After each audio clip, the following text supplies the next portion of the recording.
It's me, Company. My mommy is the best. Supermom will be next. She helps mommy get their smiles back, their giggles back, and their sparkle back.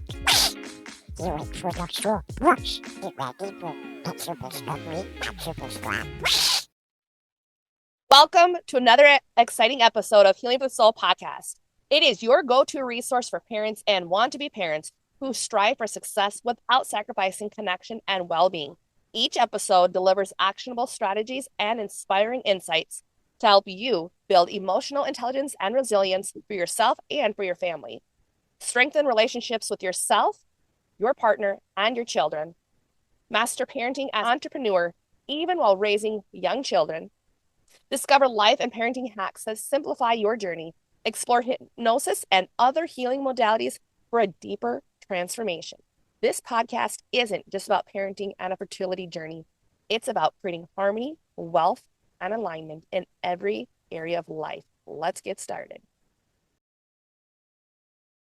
Supermom Robin Stoltman, and today's episode is sponsored by Holistic Psychotherapy by Santa LLC. And today's guest is Santa Molina Marshall, who is a holistic psychotherapist, an author, a celebrated healer, a yoga teacher, an ordained interfaith minister, massage therapist, and a certified Reiki Master. Thank you, Santa, for being here with our audience. Thank you so much, Robin. It is an honor and a pleasure to be here. So I just want to know, for the ordained interfaith minister and massage therapist, is that all in one or is that separate? Oh, no, those are separate things. Ordained minister is an ordained minister, and I'm also a psychotherapist and a massage therapist and all these other things you mentioned. Yes. Oh, that's awesome. What one's your favorite? What is my favorite?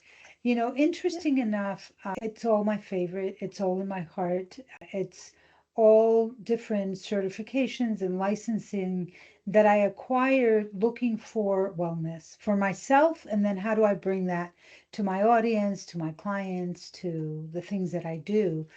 But if I had to pick one, there's something about massage therapy that was just as much for me as it was for the client that was on the table. The music, the essential oils, the being in the silence, the being in my mind, the Reiki and massage therapy. Reiki is energy balancing, healing.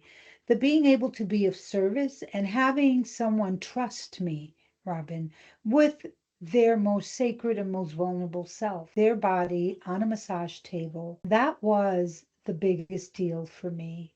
I could do 6, 7 massages back to back, hour each, and just leave feeling like I have been really communing with the God is God. It's such an honor. Today, I no longer do full body massages. I now do what's called psychotherapeutic body work, which is people are on a massage table with their clothing and the body is speaking. So I'm massaging the areas of their bodies that may ache. You have a lower back pain. I'm going to sense into your lower back pain. I'm going to ask you to speak as though you were your lower back pain. And the things that people say, I feel like there's no support. I feel like I'm falling apart. I feel like if I lay down, I can't get up, right? And conversation, therapeutic conversation comes from that while I'm working on whatever the area of their body that's hurting, right? Understanding that our body holds memories. Everything that happens to us is stored in our bodies, right? So the knees can say, I am tired of holding this big old body up, or I'm tired of transitions, right? So it's just fascinating. But I really do love all of my work as a holistic psychotherapist.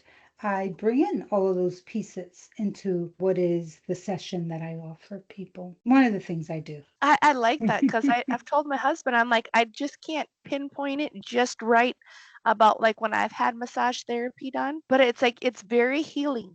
That's it's and I like that you brought in like the aspect of allowing the body to speak, because our emotions, they're stored in the body, and that's really what creates the disease and the sicknesses that we get. You're so right. And I think modern medicine misses that. And like what you said about for the knees, for being too much to hold the body up. I experienced that when I had, with the last pregnancy I had 3 months ago, my son is now. And Thank you. And during that time, I noticed that my knees were hurting because I hit I didn't know the poundage that was too much for my body until I hit it. And then once I hit it, I'm like, I can't do this anymore. It's like my body was Mm, screaming at me. My knees yeah, were in yes. pain. And I'm like, I am never doing this again because it hurts. Not the pregnancy part. It's just The the carrying weight. it. Yeah, I can't Yeah. imagine. Yeah, yeah. So, And yes. yeah. So I'm glad Mm. that you brought that up, like for the massage, because I'm like, there is.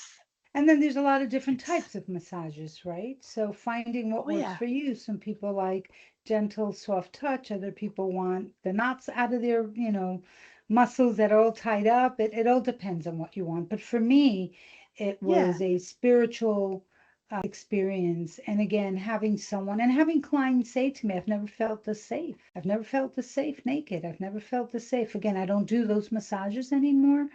Now I yeah, do the psychotherapeutic, but yeah, and I'll say one other thing just to indicate how much I love it, and then we should talk about other things that that are yeah, significant. But the robing and disrobing that's done in massage, right?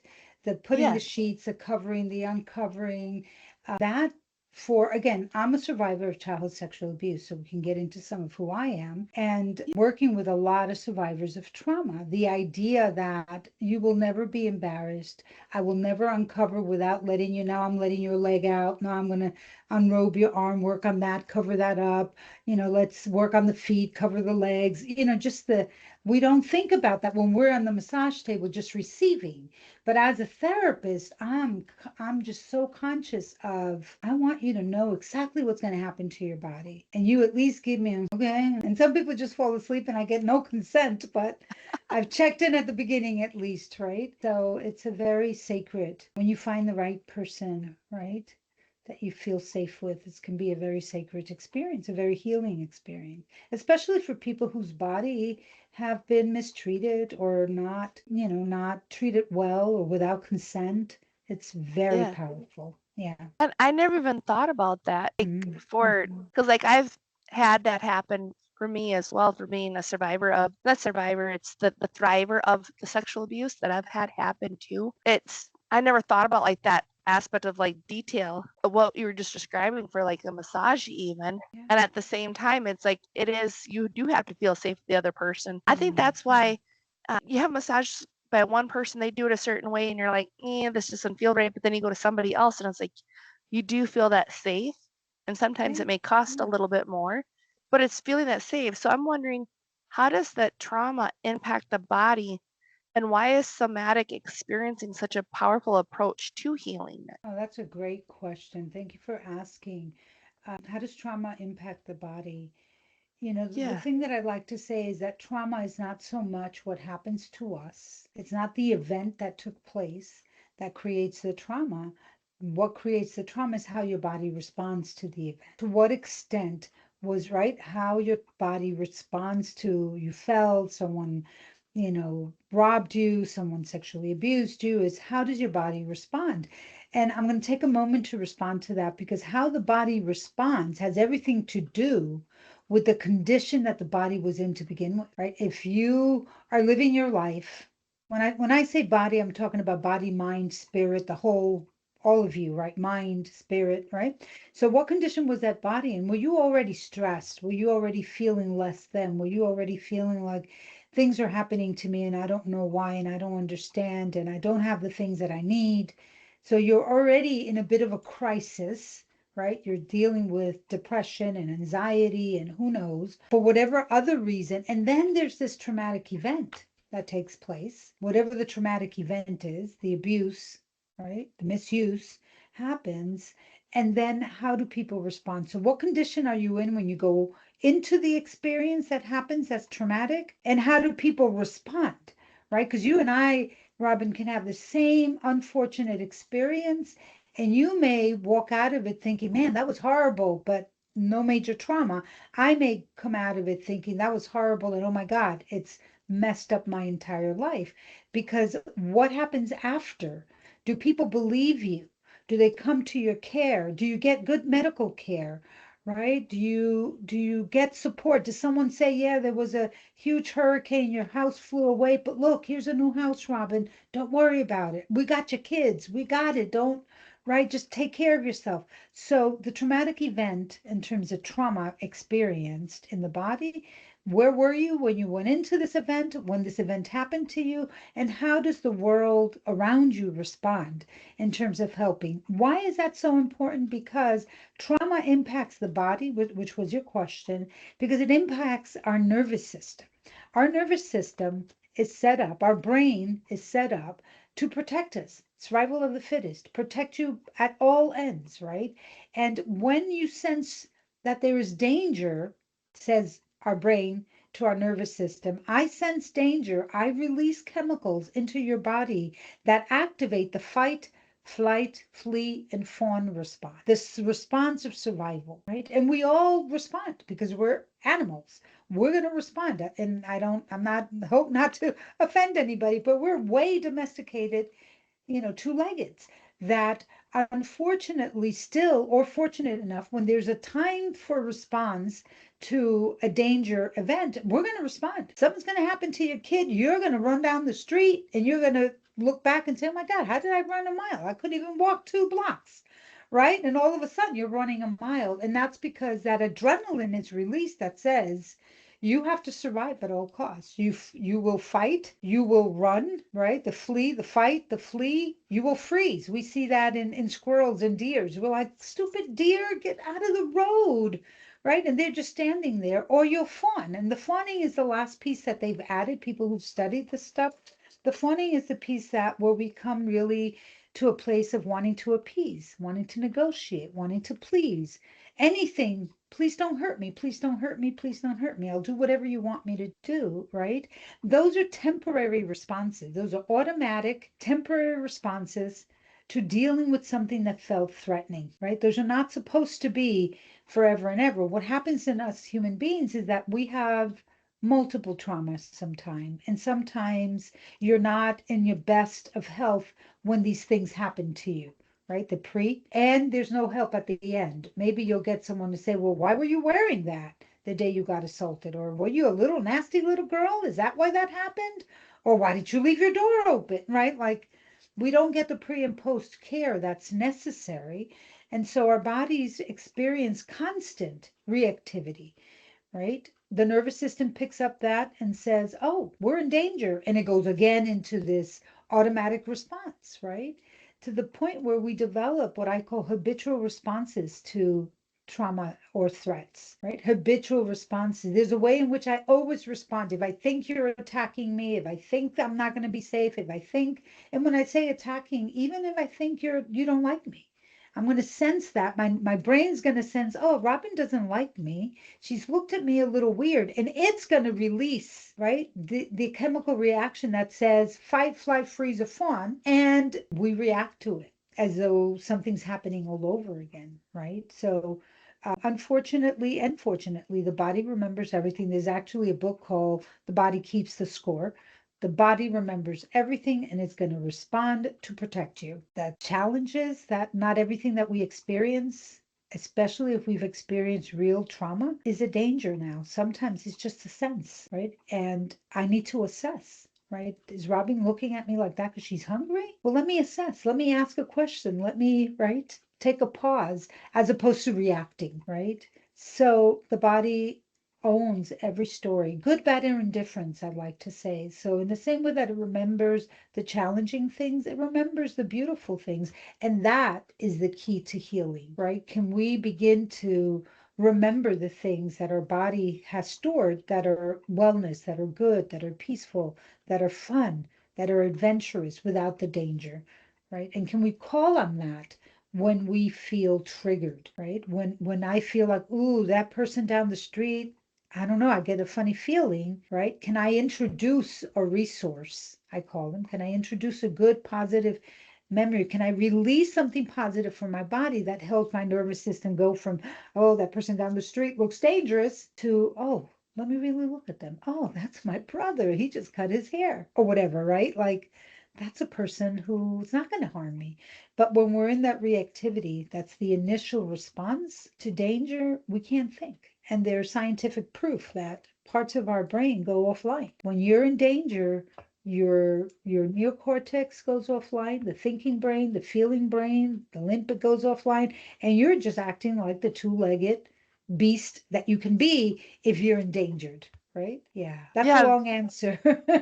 Well, no, I appreciate it because as you were speaking, I was thinking, I'm like, that's what I've tried to explain to my husband about, like, for like certain times he's like, why have you been, like, upset, or this and that, and I'm like, because I'm trying to explain, like, certain things, because I have a brain injury, hurts, like, it causes real physical pain in my brain, like right here, and like you said, like the prefrontal cortex. For me, I'm thinking that must be like this area, like where it is for the right side of the brain, because I'm like, when things get too much, like overwhelming, like what you just said, like that the fight or flight kicks in, and it's like the brain, like I feel like everything from my head goes straight down to my heart. Like that's why a person feels like that rapid heart rate.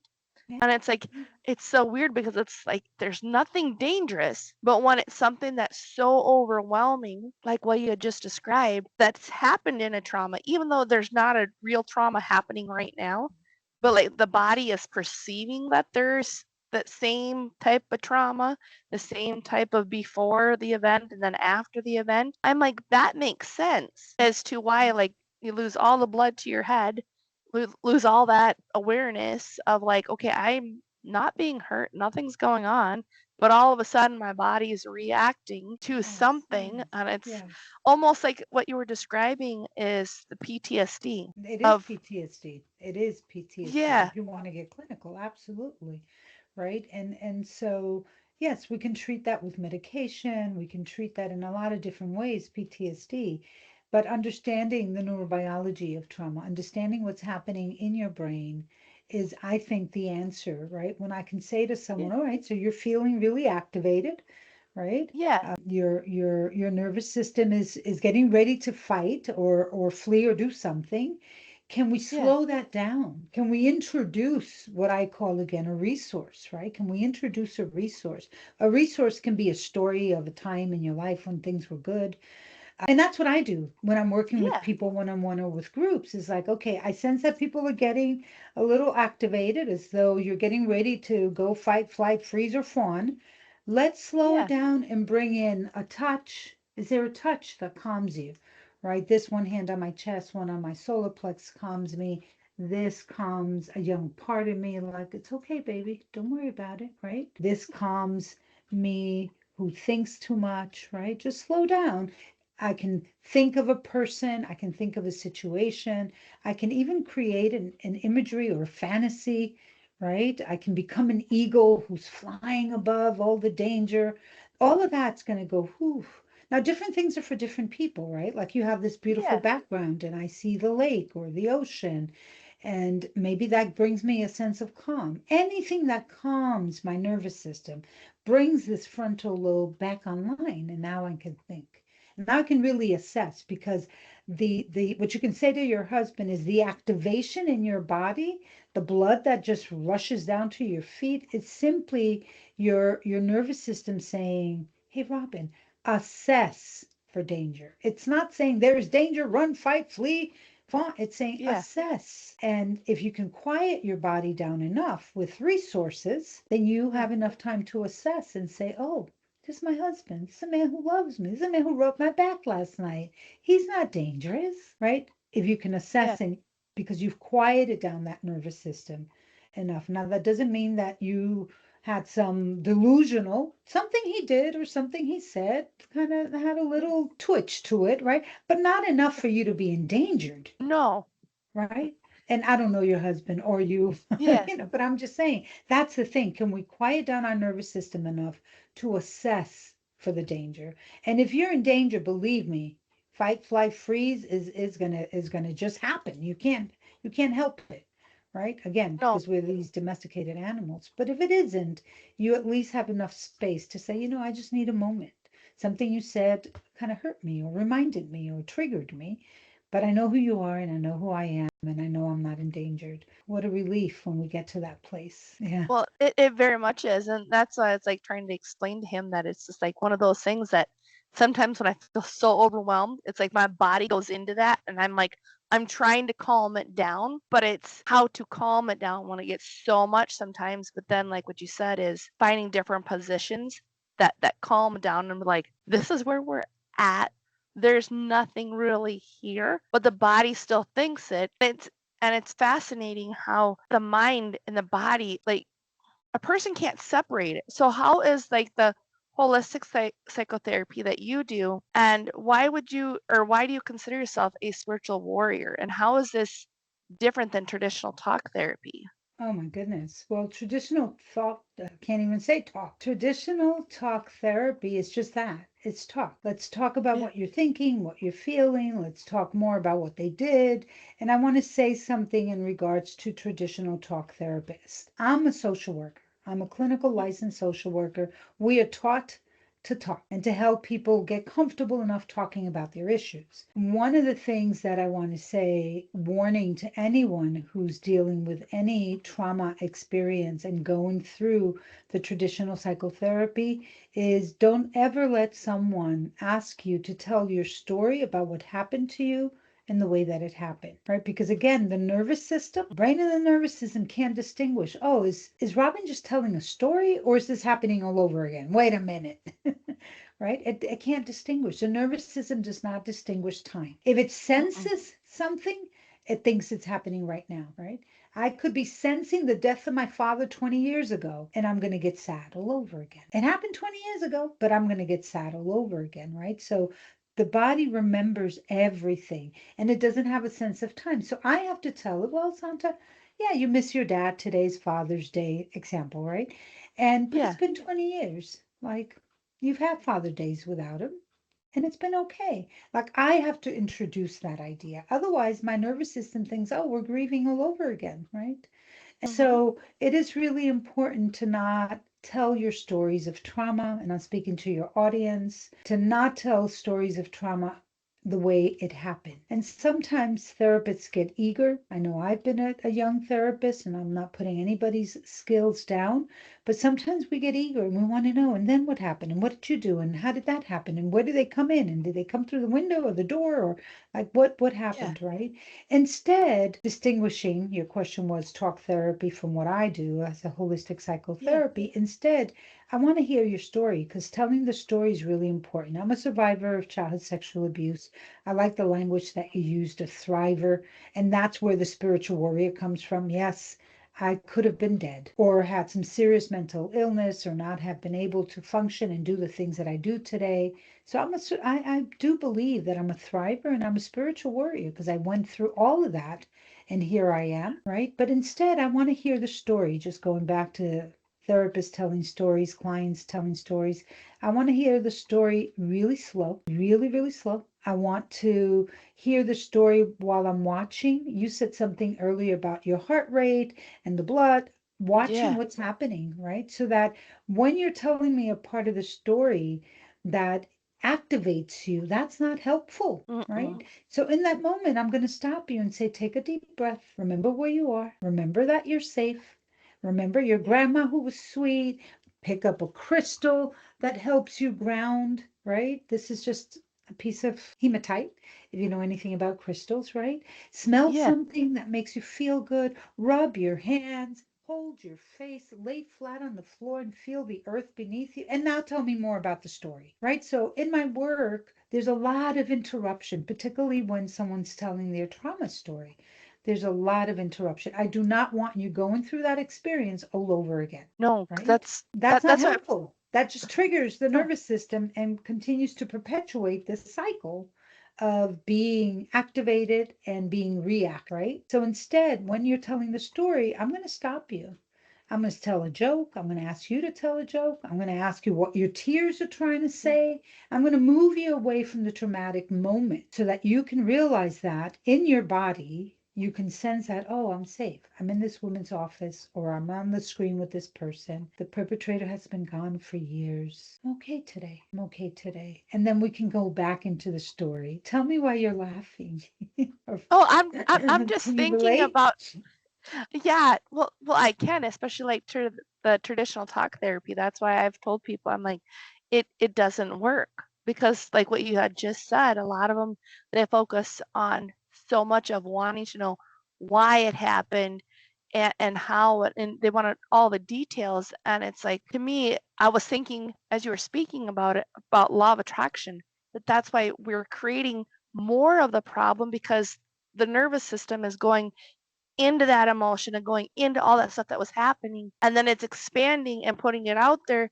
Well, then you wonder why you're still attracting the same stuff, because like before you and I had jumped on, I talked to my husband, I'm like, it doesn't matter like what I've done on the outside to change, like my finances as an example. I've changed everything on the outside that I can possibly humanly change, and I'm like, the one thing that needs to get changed, I said, is that belief in my head. I'm like, it's not that I'm not worthy. I know that I am.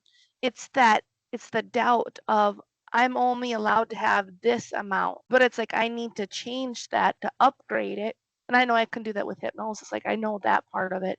Because again, like even in that, it's the same story, like what you said, it's the story we're telling ourselves. So as you were speaking, I was thinking about how it's very much like hypnosis, like what you were saying about how you're moving a person away from the trauma, and like you said, like tell a joke, or think of To shift the other things. conversation, right? Yeah, And yes, and that's sometimes what we even do with shifting your ourselves. body, right? When someone's sitting there and they're like, no, no, no, no.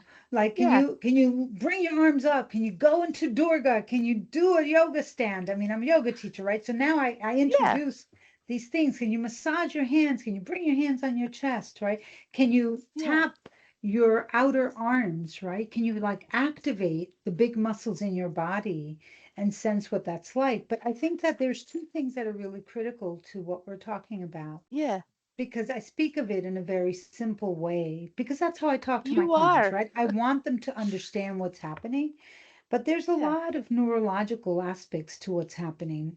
One of them is this idea of the law of attraction. We can do a whole thing on the law of attraction. I love the law of attraction.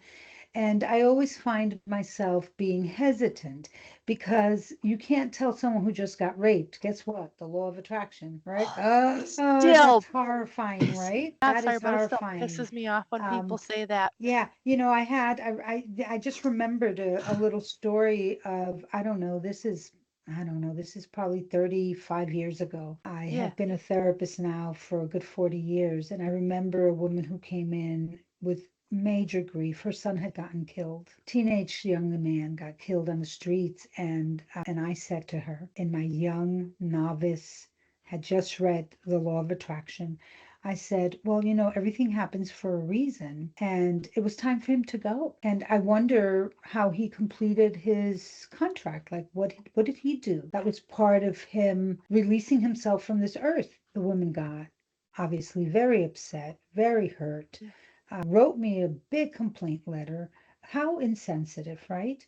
That I would say her son had something to do with his own death. I still believe that, right? But it's not so linear, right? It's not so linear because today there's so many factors, right? Like you can say, I've done everything to change my financial well-being, and yet it's not changing. And I could say, well, Robin, what are you not doing? Or what are you thinking? Or etc. They're real factors, yeah. right? That are outside of There are. us. I live in Maryland. I'm in the DMV, and you know how many people have lost their jobs just this year? So it's real, right? Sure. That we're being Yeah. impacted. But what I'd like to say is that our thoughts will attract things for us to manage, right? So the more fear we have, the more limited we think, right? The more we focus on oh, I didn't have enough for this or that, instead of, look, but the rent is paid, the mortgage is done, we have a vehicle, we have food every night. Like, even if I'm speaking really from my Yeah. heart, that even when things are not the way we want them to be or should be, there's always silver lining, right? There's always There some is. blessing, right? There's always some blessing. So I haven't sold 20,000 copies of my book, right? but it's in the hands of a few people. I may have sold, I don't know, 100 maybe, if that much, right? It's in the hands of some people who needed this message. So instead of focusing on, I've invested, I've been trying to sell this book, I don't know what else to do, I'm going to remember. Even when that thought comes up, oh man, Santa, you just paid someone else to market your book and it didn't yield anything. I'm going to choose to remember that I've sold at about 100 maybe, right? In 6 years. Right? But I'm gonna remember that because that's what's going to make me feel good about it. Right? And that's what's going to attract maybe not thousands of people, but someone will say, let me see what this woman's talking about, right? So the law of attraction is real. We just need to be mindful that there's so many other energies and factors that are affecting what we do and how we do it and what impacts us. But I'm going to choose to always focus on the affirmation, right? And that's the other thing I introduce in therapy. Let's affirm you are well, you are safe, you are healthy, you are beautiful, you are incredibly wealthy. Like I'm going to claim that. I just got chills, right? Like I'm going to say Yeah, that every day, like I believe it, right? That's going to have an impact. Another it little piece about definitely. that I want to say that again. I'm sorry. Oh, Spoke I over said you, it definitely does right? in that Right. impact. Yeah, because that's why I said it's like when I've changed everything else on the outside that I can change, it's like what you said, there's still some stuff that I could do, and I'm aware of it, and yet it's like, okay, so then where's that thought? And it's like it comes back to my belief. So that's why I'm like, okay, I gotta work on it, and I'm aware of it. But most Yeah. people are Yeah. unaware of it. Unaware. Yes. I've spoken to Yes. so many clients who call themselves name, not even noticing. Oh, I'm so clumsy. When they drop, oh, sweetheart, you dropped something. Let me help you get it up. We don't talk to ourselves that way in our private mind. It's like, oh man, you're a plum, or you're too this, or you're too that, or stop the beating ourselves up, right? The other thing that is significant in terms of the science of what's happening in our brain is that an unfinished cycle, right? So something happened to me. The response neurologically is fight, flight, freeze, fawn until the danger passes. The danger doesn't pass. So I'm still stuck in fight, flight, fawn, and freeze because the danger didn't pass. The danger didn't pass because I didn't have a moment to say, oh, so this incident happened. Remember the before and the after the incident? Yeah. The incident happened, but I'm being tended to. I don't have to worry. I have time to heal. I had time for the scab to come on and then to put some salve on it. And then the scab, normally releases, right? On its own. Yeah. If you don't have time for that, and then there's another crisis and you get triggered again, and then you don't get to complete that cycle, our nervous system is waiting to complete the cycle, right? And so I talk to my clients a Huh. lot about that as well. Our nervous system is waiting to complete that cycle. So, what is positive thinking, affirmations? Actually, in the moment when you're feeling anxious about whatever it is, saying, okay, let me Yeah. do a reality check. Am I going to be homeless tomorrow? No. Am I safe today? Yes. That helps your nervous system to get into it's the parasympathetic and sympathetic nervous system that gets Yeah. reactivated, right? And so it helps your nervous system to come back to oh, okay, so that's done. That's complete. When our nervous system can come back to regulation, we have to provoke the regulation, right? The triggers just come from the world. You see a red car, well, you were assaulted in a red Yeah. car, or an elevator, and you were stuck in it. We get to be introduced to the things that harmed us over and over and over again, not to the same extent, right? These are Mhm. triggers. They're not the real thing all over again. Yeah. And so we have to provoke and introduce, again, what I call a resource. How do you let your nervous system know, look, yo, you said Yeah. assess for danger, I assessed, and all is well. How do we send that message through our body? I assess, and all is well. So you can calm down. And by the way, thank you for, letting me know that something was off, right? How do we have Yeah. that conversation with ourselves? So the holistic psychotherapy piece is me introducing people to all kinds of resources, whether it be crystals or smells or nature or memories of people that were kind to them, loving to them, right? Whether it's using imagery, like what is your favorite imagery when you feel anxious? Can you imagine yourself on a yacht saying, look at you, Robin, you did it, right? And it's not just people say to me, so are you talking about like heavy duty meditation or no, it's heavy duty because you're not just thinking it, you're letting yourself feel the experience of the wind blowing in your hair while you're on that yacht and you're looking over to your husband and your child is 17 and you're, well, 6, let's say 6, the new baby is 6. Yeah. We don't have to wait till they're 17, right?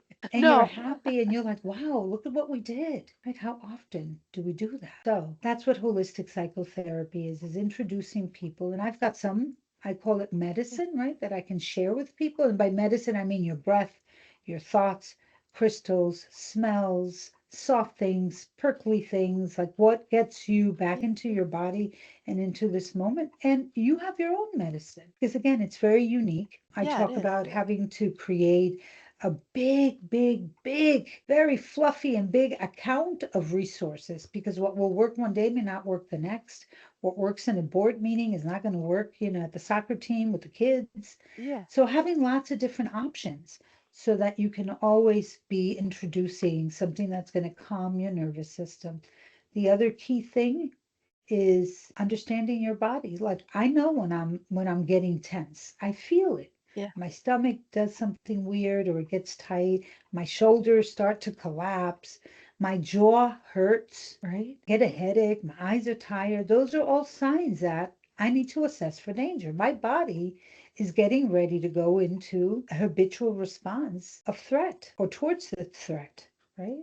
So that's the other thing that's critical, knowing your body. You know when you're tensing your legs or holding your Yep. belly in or your breath. Those are signs that something's happening. Tend to it before it builds up. And then you've Yeah. exploded into a major fight, flight, freeze, or fawn. Yeah. Well, I'm just listening, and it's just your voice is so calming.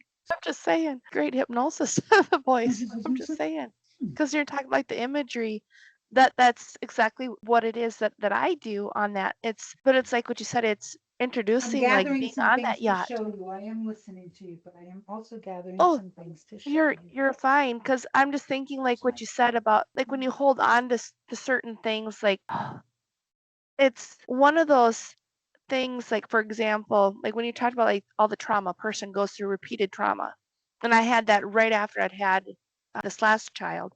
He was my number 8 living child, and there's just a bunch of things that happened right within the first month of him being born, like my dog passing that was 16 and a half years old.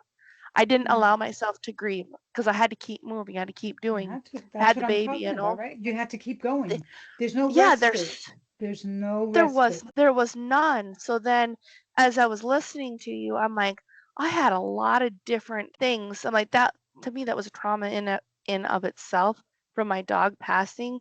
And I say that because she was like my baby before my babies, because I was told I would never have children.